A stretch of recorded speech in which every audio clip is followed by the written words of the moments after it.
नमस्कार दोस्तों, स्वागत है सारे लोगों का।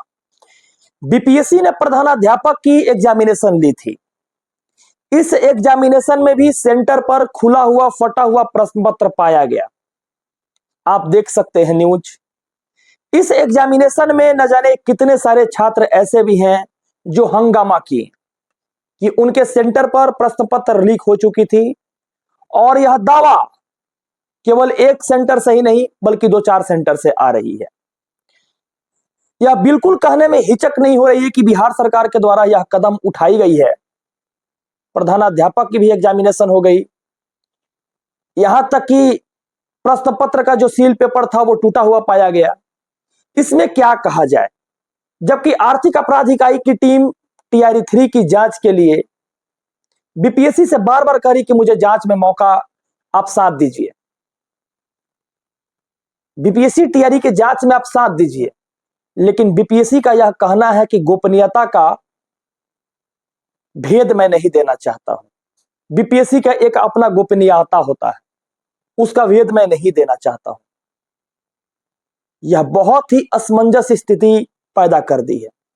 इस राजनीतिक दौर में, इस कालखंड में सरकार के दो अभिन्न अंग आर्थिक अपराध इकाई और BPSC Bihar public service commission दोनों एक दूसरे के पूरक हैं, दोनों एक दूसरे के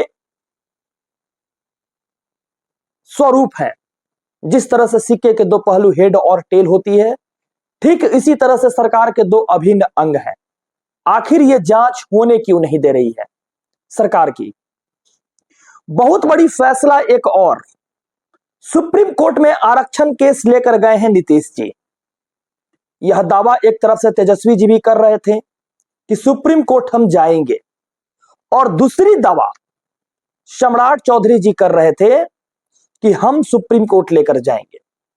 यानी जातीयता को बढ़ावा देना, आरक्षण को बढ़ावा देना।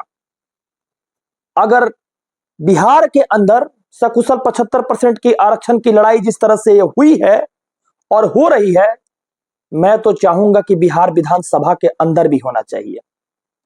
50% महिला को आरक्षण मिले, 243 सीट में 50%, जो भी पार्टी अगर अपना चुनाव में खड़ा करती है उसमें 50% महिला हो और 50% पुरुष हो।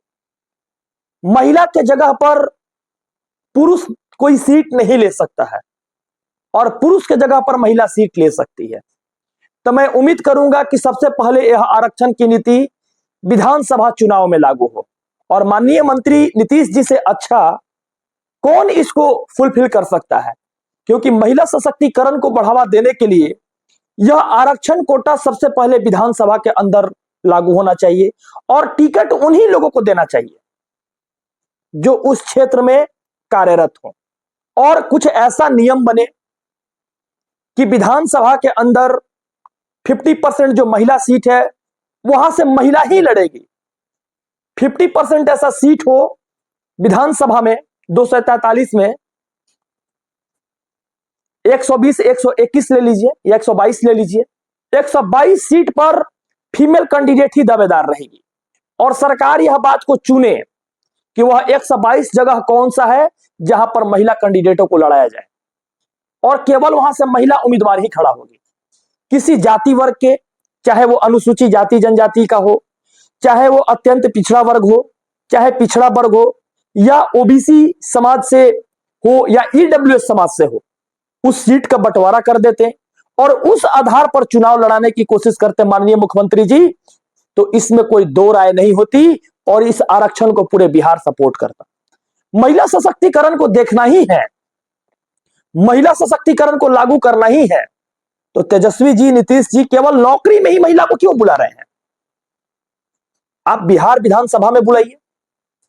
बिहार विधान परिषद में 75 सीट है, उसमें से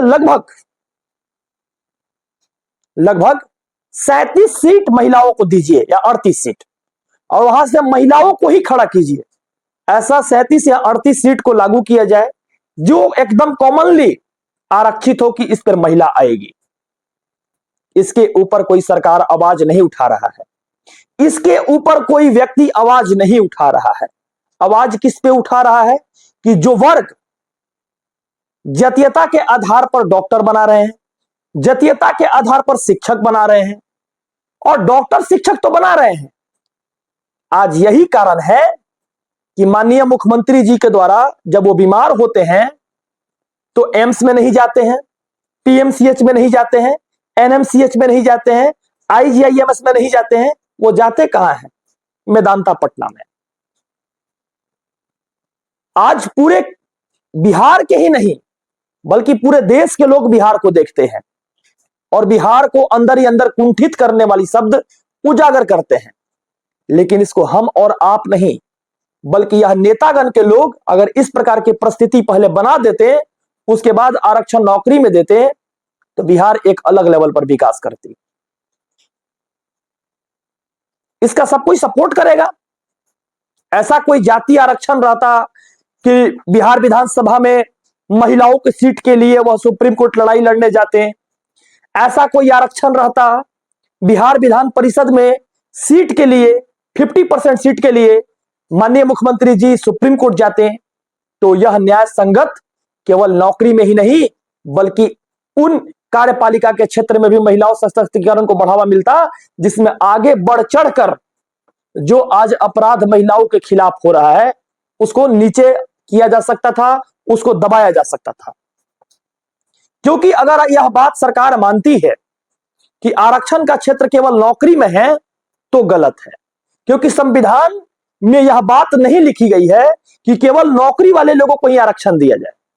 आरक्षण आप बिहार विधान परिषद में भी दे सकते हैं, बिहार विधानसभा में दे सकते हैं, यानी कार्यपालिका का किसी भी अभिन्न अंग को आप आरक्षण दीजिए, हर एक फील्ड में आरक्षण दीजिए ताकि महिला सशक्तिकरण को आगे बढ़ाया जा सके।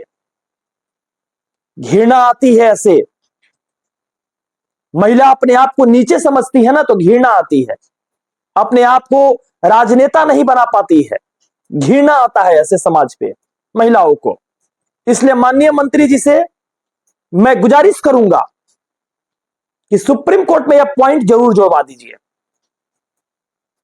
यह सुप्रीम कोर्ट में पॉइंट जरूर जोड़वा दीजिए कि बिहार विधानसभा की जो चुनाव होने वाली है उसमें महिलाओं को 50% आरक्षण मिलेगा।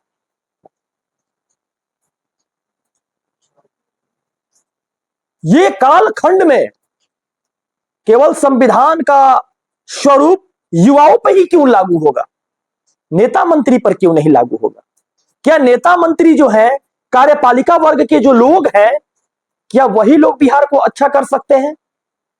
क्या कार्यपालिका वर्ग के जो लोग हैं वही सारे डिसीजन ले सकते हैं? पुरुष प्रधान ही लोग जो है डिसीजन ले सकते हैं? महिला व्यक्तियों को भी आगे बढ़ने के लिए मौका दिया जाए और माननीय मंत्री जी से मैं उम्मीद करूंगा कि कार्यपालिका के लिए भी सुप्रीम कोर्ट का दरवाजा खटखटाइए और ऐसा दरवाजा हो कि आप आरक्षित कर दीजिए 122 सीट को, 122 सीट को या 123 सीट को आरक्षित कर दीजिए कि वहां से महिला ही चुनाव लड़ेगी। और आप आरक्षित मत कीजिए, इसको लॉटरी सिस्टम से लगा दीजिए कि कौन सा वर्ग कहां से महिला चुनाव लड़ेगी, कहां से पुरुष चुनाव लड़ेंगे। तब ना पता चलेगा कि जनताओं के लिए जनता के द्वारा चुने गए प्रतिनिधित्व जो आते हैं वो किस प्रकार की फैसला लेंगे। अगर यह सुझाव अच्छी लगी है तो आप लोग इसको शेयर जरूर करें, तमाम लोगों के पास शेयर करें ताकि लोगों की बुद्धि जो है, स्किल्स जो है ऊपर उठकर राष्ट्र